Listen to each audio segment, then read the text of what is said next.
जय हिंद दोस्तों, स्वागत है आप सभी का आपके अपने YouTube चैनल ग्रोथ बुल में। तो आज हम बात करेंगे एनपीएस के बारे में, नेशनल पेंशन स्कीम के बारे में, और उसके साथ हम जानेंगे कि हमें निवेश करना या बचत करना और रिटायरमेंट के लिए निवेश करना क्यों ज़रूरी है। तो ये जो नेशनल पेंशन सिस्टम है एनपीएस, ये है वो जो पेंशन स्कीम गवर्नमेंट द्वारा लाई गई ताकि जो देश के आम नागरिक है वो वृद्धावस्था में अपनी आर्थिक सुरक्षा है जो बना सके। और यह रेगुलेटेड है पीएफआरडीए के द्वारा। यह भी एक गवर्नमेंट संस्था है जो इसे रेगुलेट करती है। यह सभी भारतीयों के लिए जो सैलरीड है या सेल्फ एम्प्लॉयड है या एनआरआई है, उन सब के लिए है ये योजना अवेलेबल है। इसमें जो एंट्री की एज है 18 से 70 के बीच में। जब आप एनपीएस के लिए रजिस्ट्रेशन करवाते हैं तो आपको एक यूनिक परमानेंट नंबर है जो रिटायरमेंट नंबर वो दिया जाता है, उसे प्राण कहा जाता है। तो आगे बढ़ने से पहले हम जान लेते हैं कि हमें निवेश क्यों करना चाहिए। तो एक साधारण सा एग्जांपल देना चाहूँगा कि मान लीजिए आज कोई आप वस्तु है वो 100 रुपये में खरीद रहे हैं और महंगाई दर है वो 8% चल रही है। तो जाहिर सी बात है कि वो वस्तु 1 साल के बाद में 108 रुपये की हो जाएगी। अब अगर आपने मान लीजिए 100 रुपये कमा रखे हैं, वो आपने केस में रखे तो वो 100 रुपये के 100 रुपये रह जाएंगे और यह वस्तु खरीदने के लिए आपको 1 साल के बाद में 8 रुपये की और व्यवस्था करनी पड़ेगी। और वही रुपये अगर आपने सेविंग अकाउंट में डाल रखे हैं तो वो 102.75 हो जाएंगे, क्योंकि सेविंग अकाउंट की जो ब्याज दर है वो फ़िलहाल यही चल रही है। उसके बावजूद भी आपको 5 रुपये और 25 पैसों की और व्यवस्था करनी होगी। अब मान लीजिए कि वही पैसे आपने एफडी में निवेश किए तो आपको 106 रुपये मिले, लेकिन ये फिर भी वो वस्तु आप खरीदेंगे तो आपको 2 रुपये की और व्यवस्था करनी पड़ेगी। तो अगर आपने वही रुपये इस 8% से ज़्यादा रिटर्न देने वाली स्कीम में निवेश किए हैं तो आप उस महंगाई के मार से भी बच सकते हैं और आप है जो एक्चुअल में जो रिटर्न है वो भी प्राप्त कर सकते हैं। तो चलिए अब आगे बढ़ते हैं एनपीएस की ओर। अब आगे बात करते हैं एनपीएस में जो टैक्स बेनिफिट मिलते हैं उसके बारे में। तो टैक्स की जो धारा है 80C में, उसमें हमें 1.5 लाख तक की टैक्स की छूट मिलती है। और जो सेल्फ एम्प्लॉयड है वो अपनी बेसिक सैलरी का 20% है वो एनपीएस में इन्वेस्ट कर सकता है। और जो गवर्नमेंट सैलरीड पर्सन है वो अपने जो बेसिक सैलरी और डीए है उसका 10% है वो एनपीएस में निवेश कर सकते हैं। इसके अलावा आपको 80CCD 1B की और एक व्यवस्था मिलती है जिसके तहत आप 50,000 रुपये का अन्य जो एनपीएस अकाउंट है उसमें निवेश करके अन्य लाभ ले सकते हैं। तो एनपीएस की जो साधारण सी विशेषताएं हैं उनकी बात करें तो ये समझने में सिंपल और इजी है और ये फुल्ली पोर्टेबल है। आप अभी कहीं भी जॉब कर रहे हैं और बाद में जॉब बदलते हैं तो आप इसी प्राण नंबर को उस जॉब में भी इस्तेमाल कर सकते हैं। और आप ऑनलाइन इस अकाउंट को कहीं भी और कभी भी कहीं से भी इसे है जो एक्सेबल है कर सकते हैं। और यह सुपीरियर रिटर्न ऑफर करता है इन्वेस्टमेंट पे। यह फ्लेक्सिबल है कंट्रीब्यूशन में भी और विड्रॉवल ऑप्शन में भी। अब बात करते हैं कि ये एनपीएस वर्क कैसे करता है। तो आप इसमें जब से एनपीएस अकाउंट ओपन करते हैं उससे वहाँ से आप है जो इसमें निवेश करना शुरू करते हैं और 60 साल तक इसमें निवेश करते हैं। जब 60 साल पूर्ण हो जाते हैं तो आप इसका जो है लमसम अमाउंट है उसके बैलेंस में से आप 60% है वो विड्रॉ कर सकते हैं। उसके बाद जो बाकी जो फंड बचता है उसे एन्युटी स्कीम में आप जमा कर सकते हैं और वो एन्युटी स्कीम है वो आप अपनी मर्ज़ी से चयन कर सकते हैं। उसके बाद में आपको पर मंथ एन्युटी स्कीम के हिसाब से आपको है जो पेंशन मिलना शुरू हो जाती है। और अगर मान लीजिए आपको किसी कारणवश डेथ हो जाती है तो आपके नॉमिनी को या लीगल हायर को वो सारा जो कॉर्पस है वो क्लेम के रूप में मिल जाता है। एनपीएस अकाउंट के टाइप की बात करें तो जो महत्वपूर्ण अकाउंट है एनपीएस का वो टायर 1 का ही है, जिसमें आपको रिटायरमेंट के लिए अकाउंट मिलता है, पेंशन अकाउंट। और जब आप एनपीएस ज्वाइन करते हैं तो यह मैंडेटरी है कि आपको यह टायर 1 का अकाउंट तो ओपन करवाना ही होगा। और जो विड्रॉल के जो ऑप्शन अवेलेबल है वो कंडीशनली है। क्लेम टैक्स रिडक्शन जो राशि है वो आपको टैक्स फ्री मिलती है। फिर है टायर 2 एनपीएस अकाउंट, जिसमें आपको है जो इमरजेंसी फंड के लिए आप इसमें टायर 2 का इस्तेमाल कर सकते हैं, जिसमें आपका कंपलसरी नहीं है टायर 1 की तरह अकाउंट ओपन करना, यह आप अपनी इच्छा से कर सकते हैं। इसमें कभी भी आप एनी टाइम यहाँ से विड्रॉ कर सकते हैं और इसमें टैक्स की छूट भी अवेलेबल नहीं है। अब कुछ साधारण और आवश्यक शर्तों के बारे में बात करते हैं। तो अगर आप एनपीएस में अकाउंट ओपन करवाना चाहते हैं तो टायर 1 के लिए मिनिमम आपको 500 रुपये का इन्वेस्टमेंट ईयरली करना होगा, और टायर 2 में अकाउंट ओपन करने के लिए मिनिमम जो है वो आपको इन्वेस्टमेंट 1000 रुपये का करना होगा। और टायर 1 में आप 500 रुपये के हिसाब से आप जो है अपना इन्वेस्टमेंट की जो वैल्यू है बढ़ा सकते हैं। टायर 2 में 250 रुपये के एडिशन के हिसाब से आप इसमें है जो इन्वेस्टमेंट अमाउंट बढ़ा सकते हैं। और जो टायर 1 में मिनिमम जो रिक्वायरमेंट है वो है 1000 रुपये प्रति ईयर के हिसाब से, और टायर 2 में कोई भी कंडीशन अवेलेबल नहीं है। अब बात करते हैं एसेट क्लास और इन्वेस्टमेंट स्ट्रेटजी के बारे में। तो इस पेंशन स्कीम में 3 प्रकार के फंड होते हैं, जिसमें लो रिस्क, मिड रिस्क और हाई रिस्क के आधार पर इन्हें बनाया जाता है। जिसमें लो रिस्क है उसमें गवर्नमेंट सिक्योरिटीज़ में ज़्यादा निवेश होता है, उसके बाद में कॉरपोरेट बॉन्ड में इससे कम, और इक्विटी में इससे कम, और इसमें सबसे ज़्यादा कम। और ज़्यादा हाई रिस्क होता है तो उसमें इक्विटी में ज़्यादा किया जाता है, कॉरपोरेट बॉन्ड में कम किया जाता है, गवर्नमेंट सिक्योरिटी में कम किया जाता है, जिसके बारे में हम आगे आपके पूरा डिटेल्ड बताएंगे। इसमें जो इन्वेस्टमेंट स्ट्रेटजी है वो 2 प्रकार की होती है, एक तो एक्टिव चॉइस और एक होती है ऑटो चॉइस।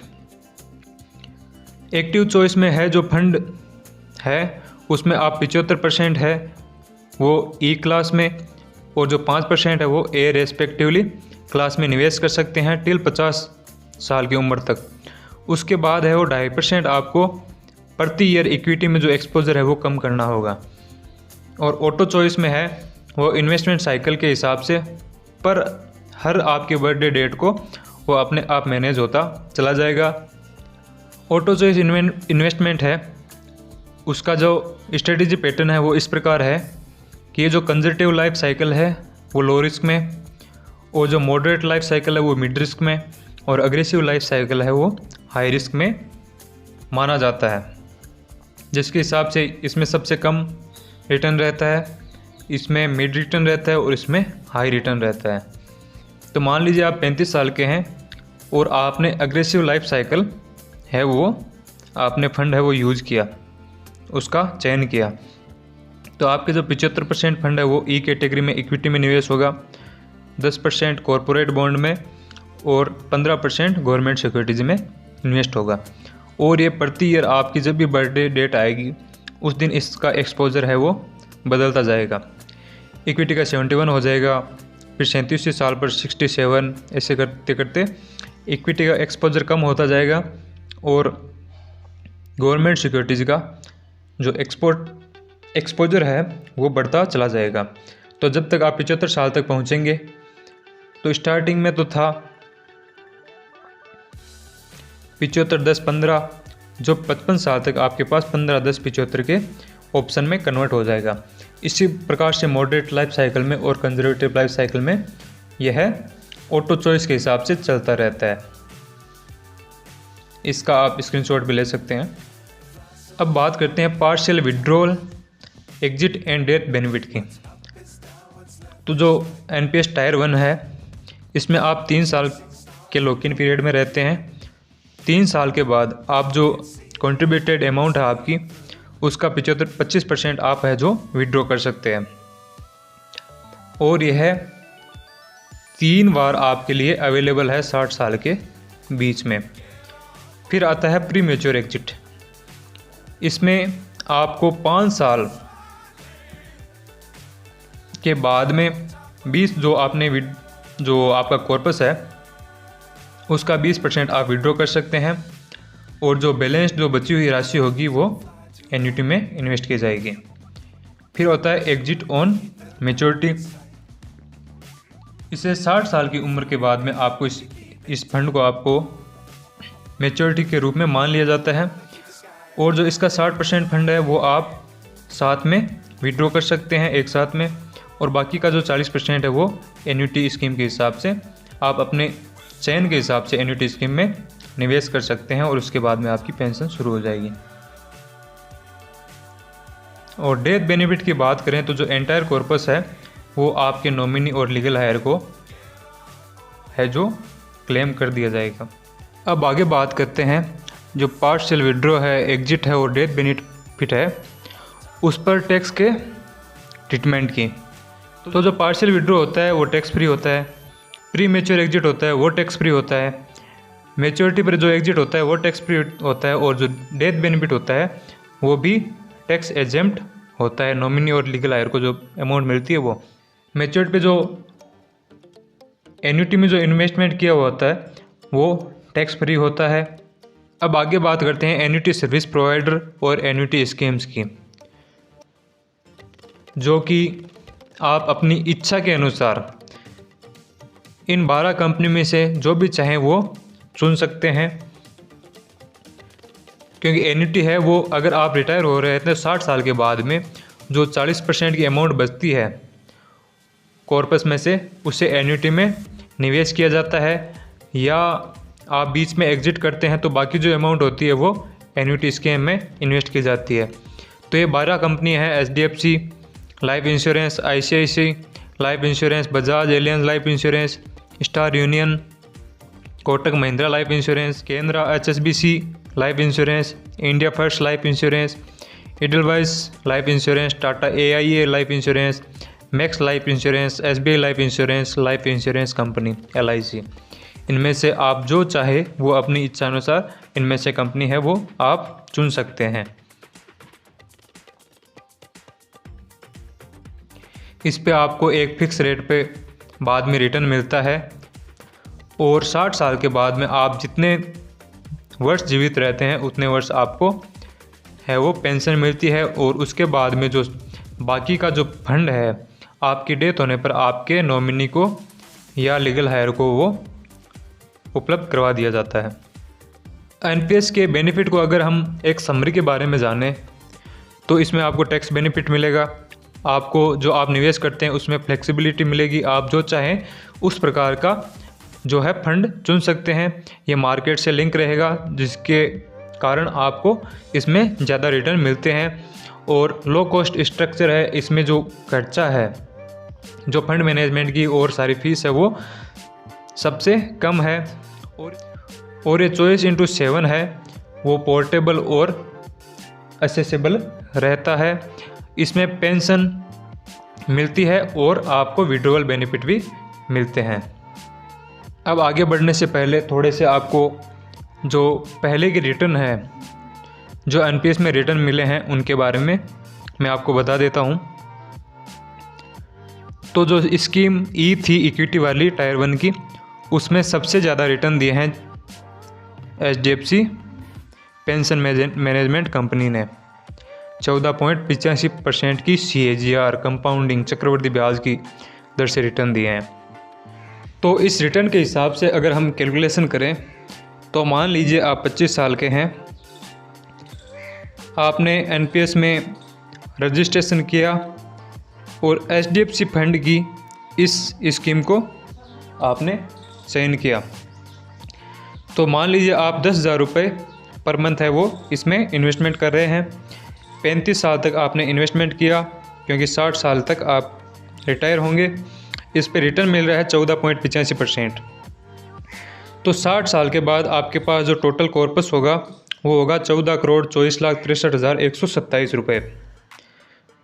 तो इसमें से आप 60% विड्रॉ कर सकते हैं रिटायरमेंट के टाइम। तो आपको रिटायरमेंट के टाइम रुपए मिलेंगे 8,54,77,876 रुपये।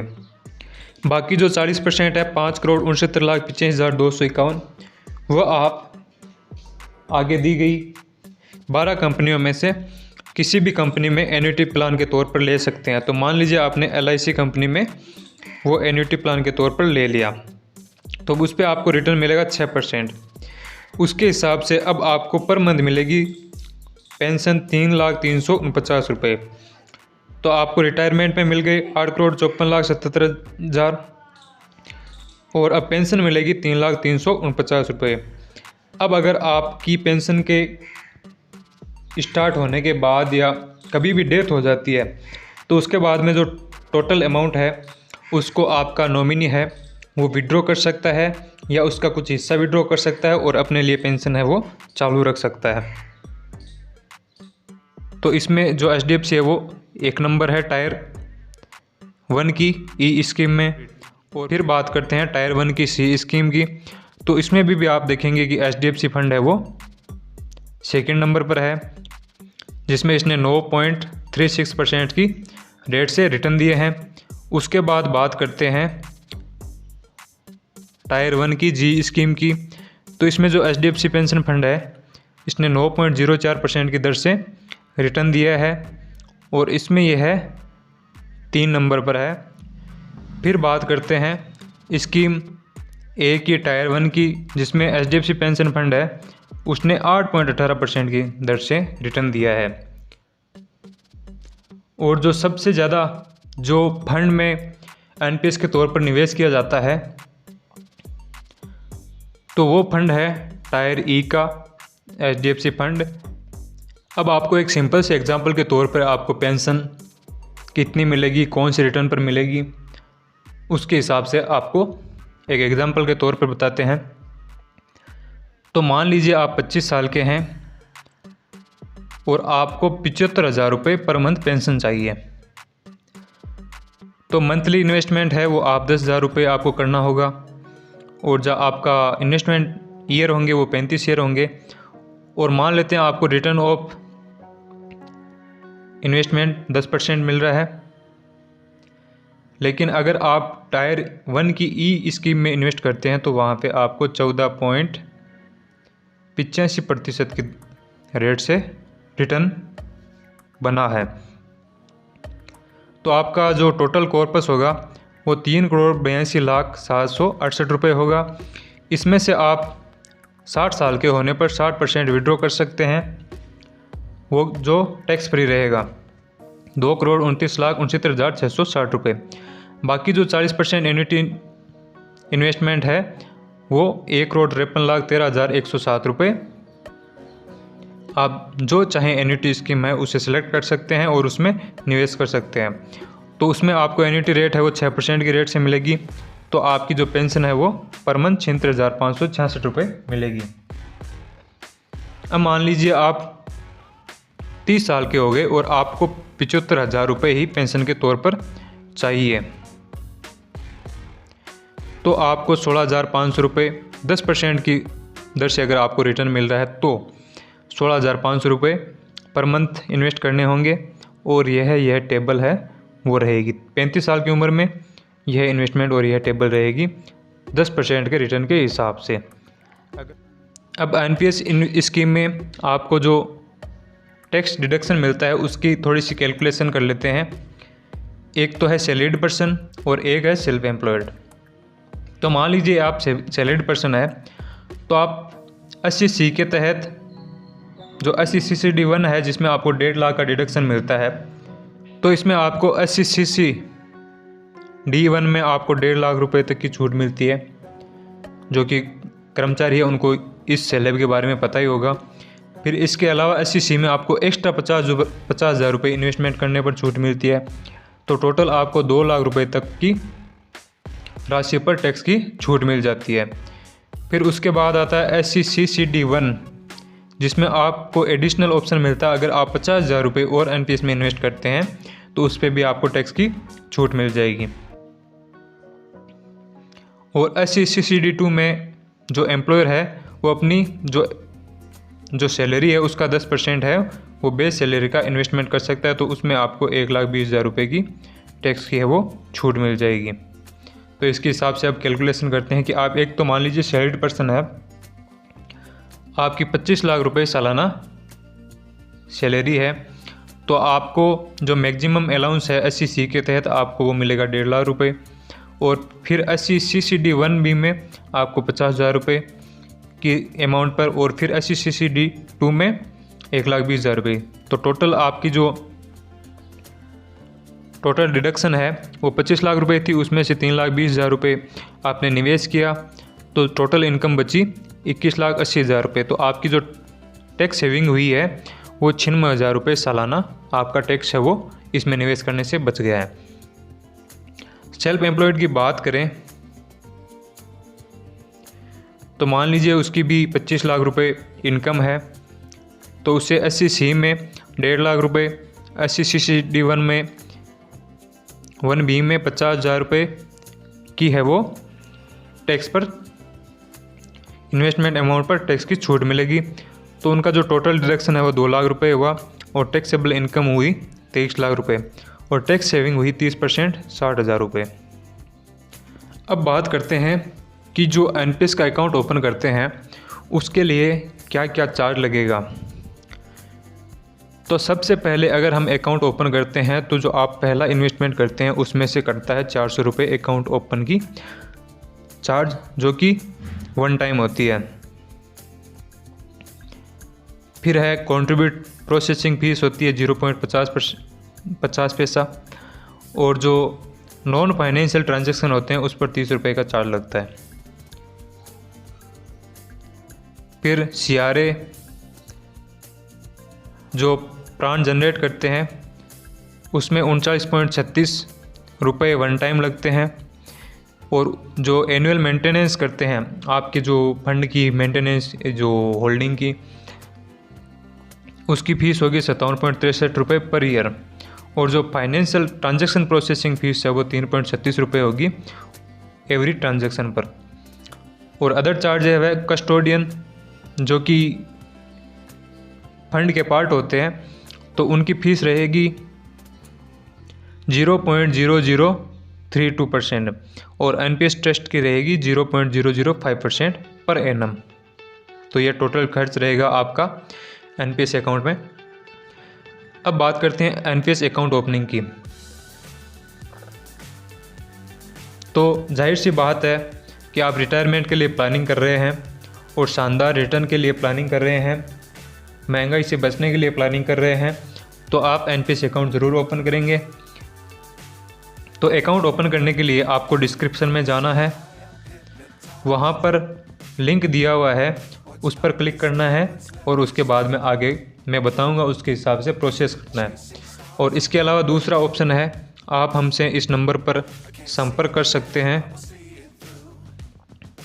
और आप हमारे साथ अकाउंट जो NPS अकाउंट है हमारे द्वारा खुलवा सकते हैं, जिसमें आपको आपकी फाइनेंशियल कंडीशन के हिसाब से आपको फंड बता दिया जाएगा, उसमें प्राप्त होने वाला रिटर्न बता दिया जाएगा, और आपको शानदार एडवाइस के साथ NPS में इन्वेस्टमेंट की राय दी जाएगी। तो चलिए अब शुरू करते हैं कि NPS अकाउंट को कैसे ओपन करते हैं। तो मान लीजिए आपने जो डिस्क्रिप्शन में लिंक दिया हुआ है उस पर आपने क्लिक किया, तो उसके बाद में आपको इस प्रकार से है वो जो ब्राउज़र में विंडो ओपन होगी। तो यहाँ पे आपको अपना नाम लिखना है यहाँ पर, और यहाँ पर अपने कंट्री कोड, यहाँ पर मोबाइल नंबर, ईमेल आईडी, और यहाँ पर इंडिविजुअल सब्सक्राइबर करना है, और यहाँ पर आपको टर्म एंड कंडीशन को एग्री करते हुए कंटिन्यू पर क्लिक करना है। उसके बाद में आपके पास OTP आएंगे, वो OTP यहाँ पे डालने हैं और वेरीफाई OTP करना है।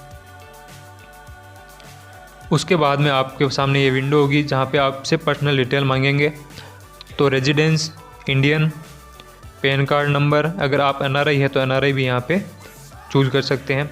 फिर आपको यहाँ पे पैन कार्ड नंबर डालना है, यहाँ पर जेंडर डालना है, यहाँ पर DOB डालनी है, यहाँ पर प्लेस ऑफ बर्थ डालना है, आपका जन्म कहाँ पर हुआ है, और यहाँ पर आप फादर या माता में से जिसका भी नाम चुनना चाहें जो कि आपके पैन कार्ड पे आएगा वो यहाँ पर आपको टिक करना है।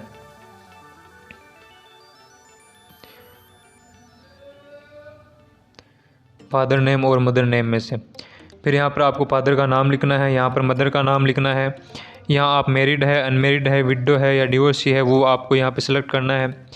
फिर आप अगर मैरिड है तो आपको यहाँ पे स्पाउस नेम डालना है और यहाँ पे जो आप काम करते हैं वो यहाँ पे डालना है। फिर आगे प्रोसेस करने पर यहाँ पर ये विंडो आएगी जिसमें आपको इनकम मांगा जाएगा। तो यहाँ पे इनकम रेंज आप पर एनम कितना कमा लेते हैं वो यहाँ पे डालना है। CKYC नंबर आपके पास है तो वो डालने हैं, अन्यथा आप इसको खाली छोड़ देना है। फिर यहाँ पे आपको पॉलिटिकली एक्सपोज पर्सन को नो करना है, यहाँ पे नो करना है। और अगर आप एम्प्लॉय है तो यहाँ पे आपको उसकी रेफरेंस ID डालनी है और यहाँ पे लैंडलाइन नंबर डालना है, अन्यथा यहाँ से आपको सेव एंड प्रोसेस कर देना है। उसके बाद में आपको KYC करनी है तो आप पैन या आधार में से कर सकते हैं, दोनों में से जो चाहें चूज़ कर सकते हैं, लेकिन मैं आपको सलाह दूंगा कि आप आधार की KYC यूज़ करें। तो यहाँ पे आपको क्लिक करना है आधार पे। यहाँ पे आपको अपने आधार नंबर डालने हैं, फिर यहाँ से नेक्स्ट करना है। फिर आपके पास यहाँ पे OTP आएंगे, वो OTP डालने हैं और यहाँ से कंटिन्यू कर देना है। यहाँ पर इसको अलाउ करना है। फिर यहाँ पे आपको सेव एंड प्रोसेस करना है। यहाँ पर पैन कार्ड नंबर आ जाएंगे, ना आए तो यहाँ पर आपको पैन कार्ड नंबर डालने हैं। फिर आपको इसमें से टायर चूज करनी है। तो टायर 1 है वो कंपलसरी है और टायर 2 अगर आप चाहें तो चूज़ कर सकते हैं, अन्यथा इसकी आवश्यकता नहीं है। अगर आप चाहते हैं कि आपका एक फंड ऐसा भी हो जिसमें आप जब चाहें पैसे निकाल सकते हैं और उस पर आपको अच्छा रिटर्न भी प्राप्त हो, तो आप टायर 2 और टायर 1 दोनों को चूज़ कर सकते हैं, अन्यथा आपको टायर 1 को चूज़ करना है और फिर यहाँ से सेव एंड प्रोसेस कर देना है। फिर यहाँ पे है CRA डिक्लेरेशन होगा, तो इसमें आपको यस करना है। रेजिडेंस इंडियन है या बाहरी है तो नो कर देना है। US रेजिडेंट हैं नो। फिर यहाँ पे आपको कंट्री, सिटी, पिन कोड और ये सारी डिटेल, एड्रेस वगैरह आपको यहाँ पे स्टेट यह डालने हैं और यहाँ से सेव एंड प्रोसेस कर देना है। फिर आपसे बैंक डिटेल मांगी जाएगी, तो यहाँ पे आपको अपनी बैंक डिटेल डालनी है। IFSC code, account type saving है या करंट है, अकाउंट नंबर और यहाँ पे कन्फर्म अकाउंट नंबर और यहाँ से सेव एंड प्रोसेस कर देना है।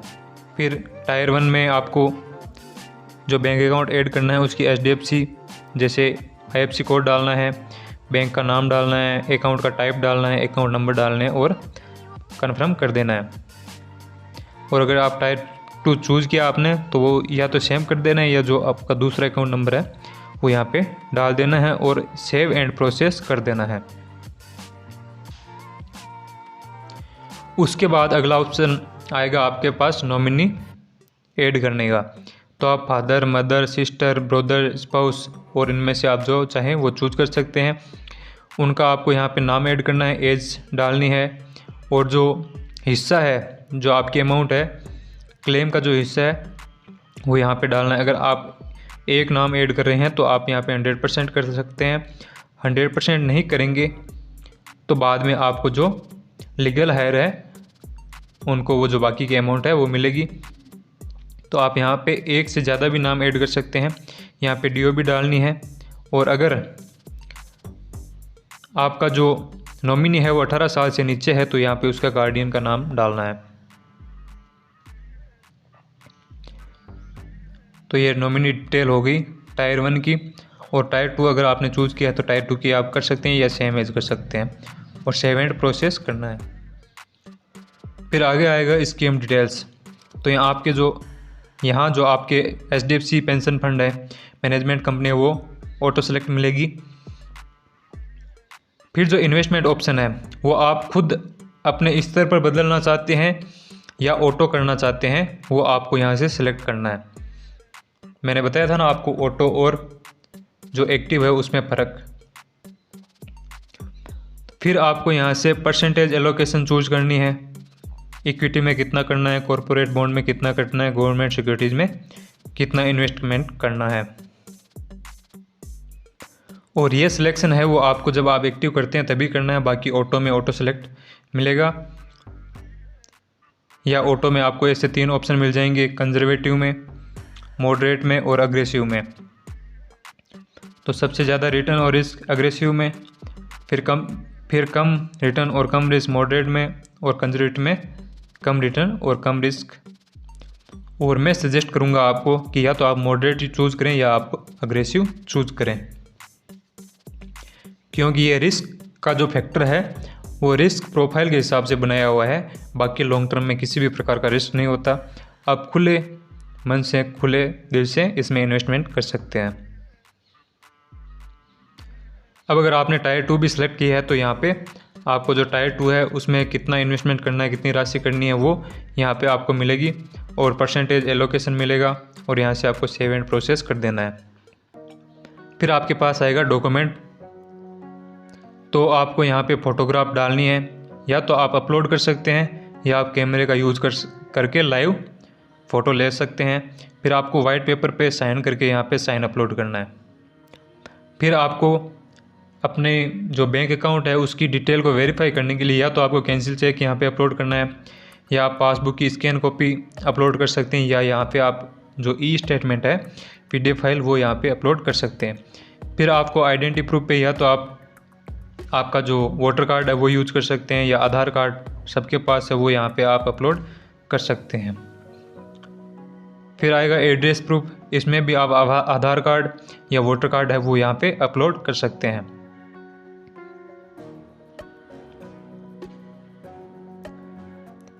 फिर आएगी टायर 2। तो अगर वो आपने सेलेक्ट की है तो आपको यहाँ पे पैन कार्ड, कैंसिल चेक या जो भी इनमें से आपके पास उपलब्ध है वो यहाँ पे अपलोड करना है। फिर आएगा प्राण किट। आपको जो प्राण का कार्ड है वो किस रूप में चाहिए वो आपको यहाँ पे सिलेक्ट करना है। ई प्राण है वो आपको ईमेल पे मिलेगा, और फिजिकल है वो प्रिंटेड आपके घर पर डिलीवर्ड किया जाएगा। इसमें आप लैंग्वेज चूज़ कर सकते हैं, इंग्लिश और हिंदी, और यहाँ से सेव एंड प्रोसेस कर सकते हैं। फिर आएगी कन्फर्मेशन विंडो। आप यहाँ पर अपनी जो डिटेल आपने भरी है वो सारी यहाँ पे चेक कर सकते हैं, personal, KYC, bank detail, nominee detail, scheme detail, और उसके बाद आप यहाँ से उसे कन्फर्म कर दें। उसके बाद आपके जो रजिस्टर्ड ईमेल आईडी है उस पर ये OTP आएंगे, वो OTP आपको यहाँ पे डालने हैं और सबमिट कर देना है।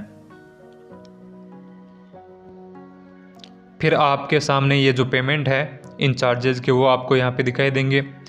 POP चार्जेस 40 रुपये, रजिस्ट्रेशन चार्जेस 200, GST 43.20, और यहाँ पे आप वो आ जाएगी टोटल कंट्रीब्यूशन अमाउंट जितनी आपने चूज़ की है वो यहाँ पे आ जाएगी। फिर आपको यहाँ पे पेमेंट गेटवे पे जाना है, नेट बैंकिंग से या अन्य UPI ID से, जो भी आपके पास अवेलेबल है ATM कार्ड, उनसे आप यहाँ से पेमेंट करेंगे। तो आपके पास ये ऑनलाइन रिसिप्ट है वो आपको पेमेंट करने पर मिल जाएगी। तो मैं मानता हूँ कि आपको NPS के बारे में सारी जानकारी मिल गई है, और आप अपने रिटायरमेंट के प्लानिंग और अच्छे रिटर्न के साथ अच्छे ऑप्शन में इन्वेस्ट करने के लिए तैयार हैं। तो जो लिंक है वो डिस्क्रिप्शन में दिया हुआ है, वहाँ से आप NPS अकाउंट ओपन कर सकते हैं, अन्यथा हमसे संपर्क कर सकते हैं, जिसका कॉन्टैक्ट नंबर है 8875130405। इसमें आपको कौन सा फंड चूज करना है, कितनी अमाउंट इन्वेस्ट करनी चाहिए, आपको कितनी पेंशन मिलेगी कौन सी अमाउंट इन्वेस्ट करने पर, और आपको 60 साल पर जब आप रिटायर होते हैं तो आपको एक मुश्त कितनी राशि मिलेगी वो भी टैक्स फ्री, वो सारी जानकारी हम आपको अवेलेबल करवाएंगे। तो धन्यवाद। जय हिंद, जय भारत।